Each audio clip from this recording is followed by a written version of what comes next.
27 अगस्त को आयोजित होगा खेलो इंडिया संवाद। प्रधानमंत्री 1600 जगहों पर 8 लाख से अधिक बच्चों को करेंगे संबोधित।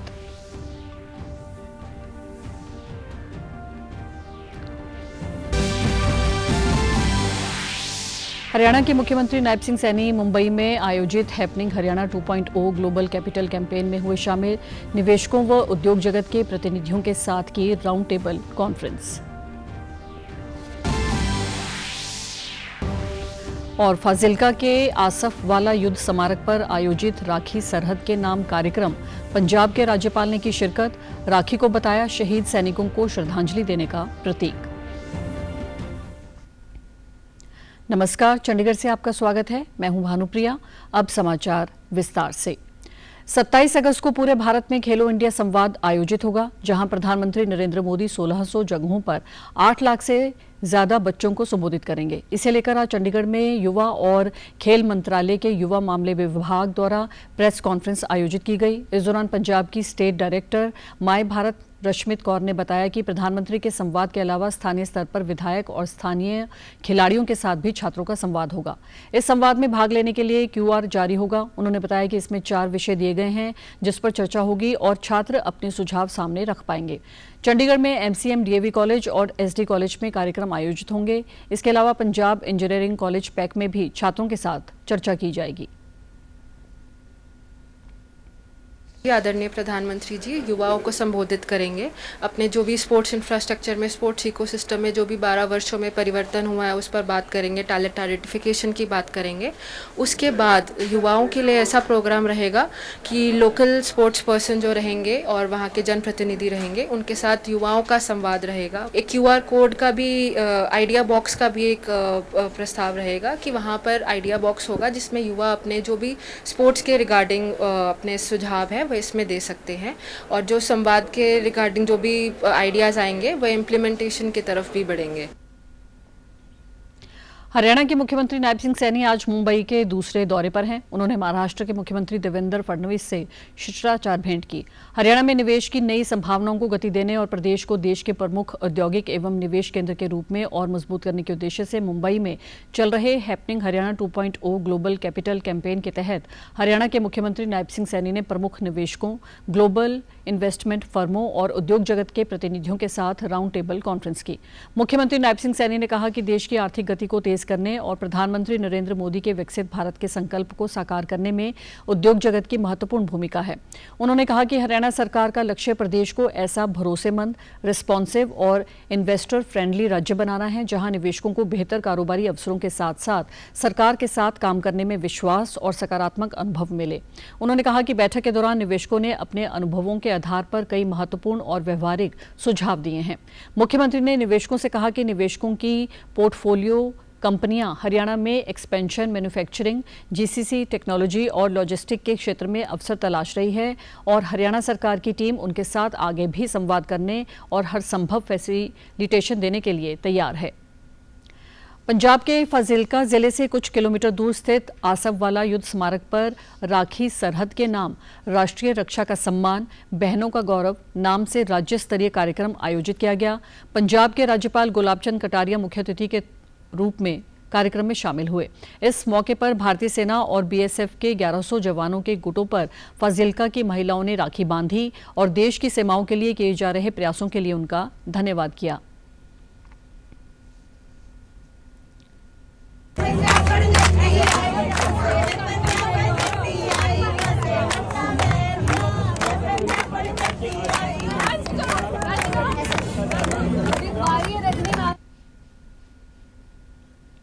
कार्यक्रम के दौरान बोलते हुए राज्यपाल ने इस जंगी यादगार की महत्ता का जिक्र किया। उन्होंने इस कार्यक्रम को सेना के प्रति सम्मान प्रकट करने का प्रयास बताया। राज्यपाल ने इस ऐतिहासिक स्थान पर जवानों को राखी बांधने को शहीद सैनिकों को श्रद्धांजलि देने का प्रतीक बताया।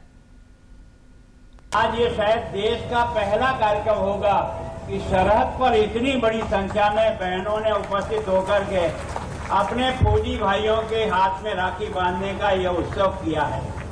ये कोई सामान्य घटना नहीं है, ये बहुत बड़ी घटना है, इतिहास में अमर होने वाली घटना है कि वास्तव में आज आपने सबने मिलकर के उन बहादुर सपूतों का सम्मान किया है जिन्होंने अपना प्राण देश के स्वाभिमान के लिए, तिरंगे के लिए, आपके लिए, हमारे लिए और इस शहर के लिए और संपूर्ण देश के लिए, स्वाभिमान के लिए अपने प्राणों का यहाँ न्यौछावर किया है। हरियाणा के मुख्यमंत्री नायब सिंह सैनी ने कल रेवाड़ी जिला के बावल में आयोजित मेघवाल उत्थान समिति के प्रतिमा सम्मान एवं समरसता सम्मेलन में शिरकत की। इस अवसर पर मुख्यमंत्री ने विभिन्न परीक्षाओं और खेल प्रतियोगिताओं में उत्कृष्ट प्रदर्शन करने वाले 411 विद्यार्थियों एवं खिलाड़ियों को सम्मानित किया। मुख्यमंत्री ने कहा कि ये केवल सम्मान समारोह नहीं बल्कि प्रदेश की बदलती सामाजिक चेतना और समरसता का उत्सव है। उन्होंने मेघवाल उत्थान समिति को 31 लाख रुपए देने की भी घोषणा की। के बल पर उच्च स्थान प्राप्त किया है। अपने माँ बाप, अपने क्षेत्र, अपने हरियाणा का जिन्होंने नाम ऊंचा किया है, ऐसे बच्चों को आज सम्मानित करने का भी मुझे अवसर मिल रहा है। आज यहाँ शिक्षा, प्रतिभा, परिश्रम और सामाजिक समरसता चारों का ये संगम है। मुख्यमंत्री ने कहा कि प्रतिमा और अवसर किसी जाति के मोहताज नहीं होते हैं। किसी समाज की सच्ची प्रगति तभी है जब गरीब का बच्चा भी बड़े सपने देख सके। सीएम ने कहा कि अनुसूचित जाति के लोगों के लिए कानूनी सहायता योजना की राशि बढ़ाकर 22,000 रुपए की गई है। साथियों, बेटी की पहचान जाति से नहीं प्रतिभा से हो, और युवाओं की पहचान साथियों जन्म से नहीं उसकी योग्यता और मेहनत से हो। इसीलिए आज साथियों यह सम्मेलन केवल सम्मान समारोह नहीं, ये हरियाणा की बदलती सामाजिक चेतना का एक प्रतीक है। अमृतसर में भाजपा द्वारा पंजाब के मुख्यमंत्री भगवंत सिंह मान की पत्नी डॉक्टर गुरप्रीत कौर के खिलाफ पंजाब और हरियाणा हाईकोर्ट के सेवानिवृत्त जज द्वारा लगाए गए आरोपों के बाद प्रदर्शन किया गया। सेवानिवृत्त जज रणजीत सिंह द्वारा दावा किया गया था कि डॉक्टर गुरप्रीत कौर ने कथित तौर पर जबर जनाह के एक आरोपी से दर्ज केस को निपटारे के लिए 5 करोड़ रुपए की मांग की थी। अमृतसर के भाजपा नेताओं ने इस मामले की जांच सीबीआई से करवाने की मांग की है।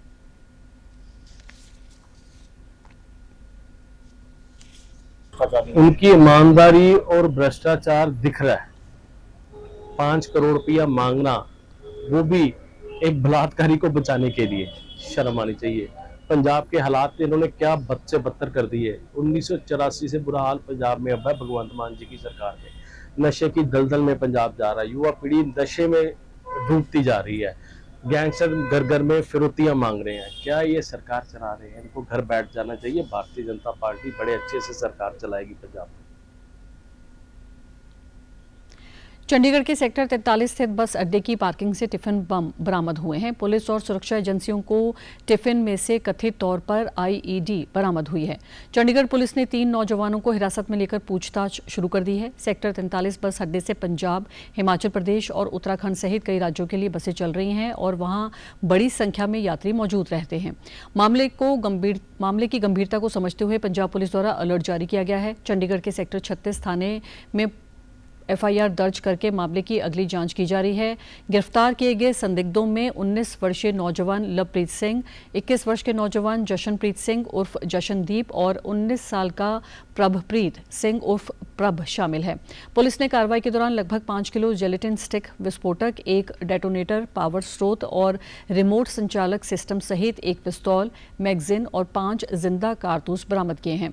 प्रारंभिक जांच में सामने आया है कि गिरफ्तार किए गए नौजवान बब्बर खालसा इंटरनेशनल के हैंडलर सतनाम उर्फ सत्ता नौशहरा की हिदायतों पर काम कर रहे थे। मोहाली में वेटनरी इंस्पेक्टर कैडर द्वारा अपनी मांगों के निपटारे के लिए पंजाब के मुख्यमंत्री भगवंत सिंह मान के घर की ओर रोष मार्च किया गया। राज्य स्तरीय रोष मार्च के दौरान वेटनरी इंस्पेक्टरों ने सरकार पर वादा खिलाफी का आरोप लगाया। संगठन के नेताओं ने चेतावनी दी कि अगर उनकी मांगें तुरंत न मानी गई तो वह अपना संघर्ष और तेज करेंगे।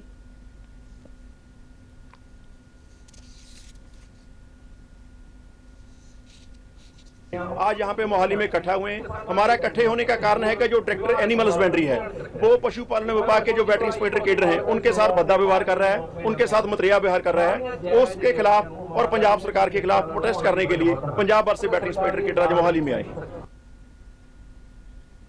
पंजाब सरकार द्वारा प्रवासी पंजाबियों की समस्याओं, शिकायतों और विभिन्न मुद्दों के प्रभावी एवं समय पर समाधान के लिए एनआरआई मिलनियों का सिलसिला जारी रखते हुए 26 अगस्त 2026 को बठिंडा में एनआरआई मिलनियां आयोजित की जा रही हैं। पंजाब के एनआरआई मामलों के मंत्री डॉक्टर रवजोत सिंह ने ये जानकारी देते हुए बताया कि इस मिलनी के दौरान प्रवासी पंजाबी अपनी समस्याओं, शिकायतों और सुझावों को सीधे तौर पर राज्य के वरिष्ठ नागरिकों एवं पुलिस अधिकारियों के समक्ष रख सकेंगे।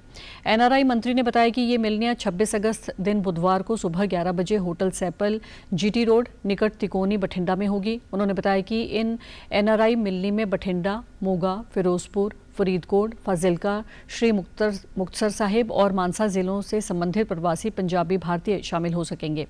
डॉक्टर रवजोत सिंह ने बताया कि पंजाब सरकार द्वारा प्रवासी पंजाबियों की शिकायतों के निपटारे के लिए पहले भी विशेष एनआरआई मिलनियां आयोजित की गई हैं। इसी कड़ी के तहत एसएएस नगर मोहाली और लुधियाना में 2 एनआरआई मिलनियां आयोजित की जा चुकी हैं, जिनमें कुल 8 जिलों से संबंधित प्रवासी पंजाबियों की शिकायतों और मुद्दों की सुनवाई की गई। पंजाब के ग्रामीण विकास एवं पंचायत मंत्री तरुणप्रीत सिंह सोन ने कहा कि पंजाब सरकार राज्य के आर्थिक रूप से कमजोर परिवारों को सुरक्षित और सम्मानजनक आवास उपलब्ध करवाने के लिए पूरी प्रतिबद्धता के साथ काम कर रही है। मंत्री ने कहा कि पंजाब सरकार ये सुनिश्चित करने के लिए निरंतर प्रयास कर रही है कि कच्चे मकानों और अन्य तंगहाली में रह रहे परिवारों को सरकार द्वारा कार्यान्वित की जा रही आवासीय योजनाओं का लाभ मिल सके। सोन ने बताया कि प्रधानमंत्री आवास योजना ग्रामीण के तहत उनकी सरकार ने राज्य में मिसाली विकास किया है।